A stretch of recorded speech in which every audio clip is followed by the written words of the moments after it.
या जगातील प्रत्येक व्यक्ती लहान असो मोठा असो, गरीब असो धनवान असो, लहान असो पदावर मोठ्या पदावर असो, प्रत्येकाला असं वाटतं की आपला सन्मान व्हावा. आणि सन्मानाचं सगळ्यात सोपं साधन म्हणजे नमस्कार. कुठल्याही कार्याची गुरुसिद्धी, गुरुकिल्ली किंवा कार्यसिद्धीची गुरुकिल्ली म्हणजे नमस्कार. आपण रस्त्यातून चाललोय, ए जरा सुनवतो, आणि दुसरं जयरामजी की बाबूजी जरा सुनिएगा. या दोन्हीमध्ये किती फरक आहे. नमस्काराचं महत्व. नमो एकनाथ पंत संत साधू भला रे. नमस्कार कसा पाहिजे?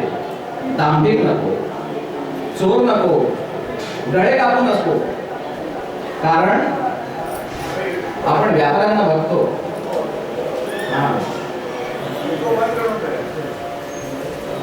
जे जेवढेच वागतात तेवढेच कापतात, आणि व्यापारी हे बघत असतात.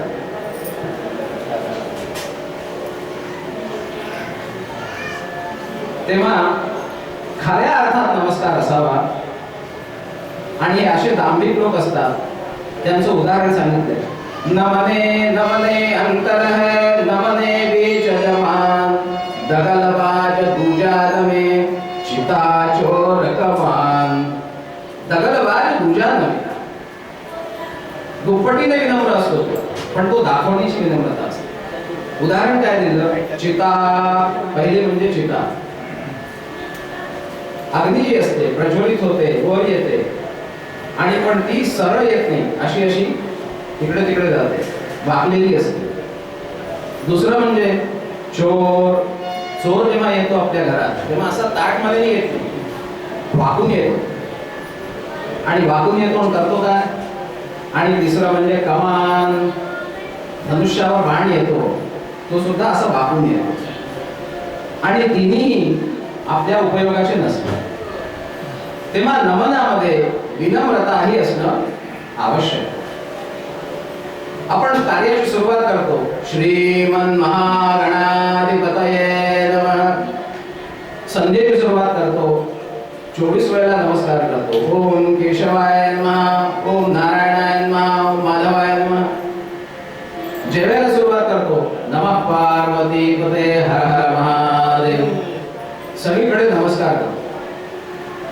तुकाराम महाराज म्हणतात, भक्ती ते नमन, वैराग्य तो त्याग, ज्ञान ब्रह्मी भोग ब्रह्मतनु. भक्ती ते नमन. भक्ती अर्थात नमन. नमनाचं रूप, भक्तीचं रूप म्हणजे नमन. पण कसं नमन पाहिजे? जे जे देखे भूत त्या त्या मानी भगवंत. इतकी उच्च दृष्टी असली पाहिजे. जे जे देखे भूत त्या त्या मानी भगवंत. तुलसीदास सुद्धा म्हणतात, सिया राममय सब जग जानी,